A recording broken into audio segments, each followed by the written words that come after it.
there, looking at our bridge part of our Layla choreography. We have basically 5 different 16 counts. We're going to use the first one to get ourselves around with our grapevine. So you know that you have different positions that you're in, different ways that you're going with the grapevine. Some of you are going right over left and some of you are going left over right. So you just need to check the notes, check the diagrams, or ask me if you're not sure which way. I'm going to show right over left when I'm doing it because that's the way I'm going. But keep in mind that some of you are going left over right. Also, depending on which line you start in, you're going to either start on the front, work your way around to the back, and already be facing in the right direction, or you're going to start in the back and work your way around to the front and need to use the last little part to turn yourself to the front, depending on where you're at. So that's all very position dependent, and I'm not really quite able to show all of those different things that happen there in just one video.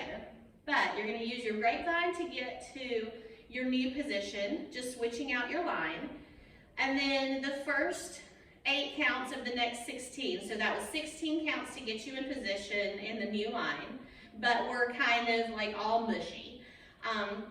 The first 8 counts of the next 16 piece is going to be a walking undulation, and that's where you're going to look to your sides and see, okay, if I'm on the front row and I'm much farther away from one person than the other, I'm going to use it to even myself out.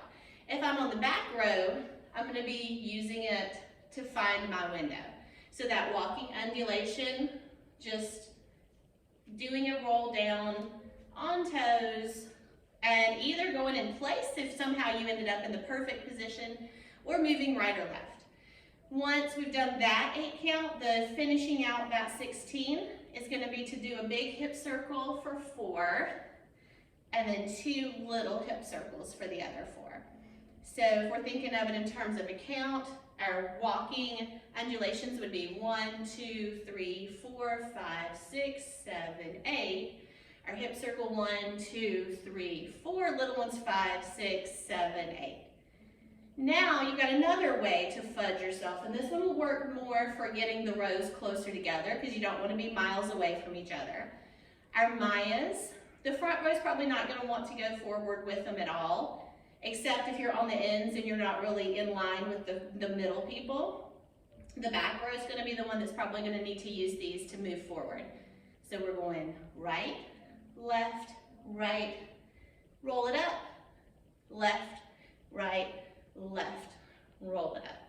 So that right there was our third 16 count, because each one of those sides was 8. Then we've got our right foot kind of free. We're going to do a 3-point turn to the right and follow it up with some shoulder rolls.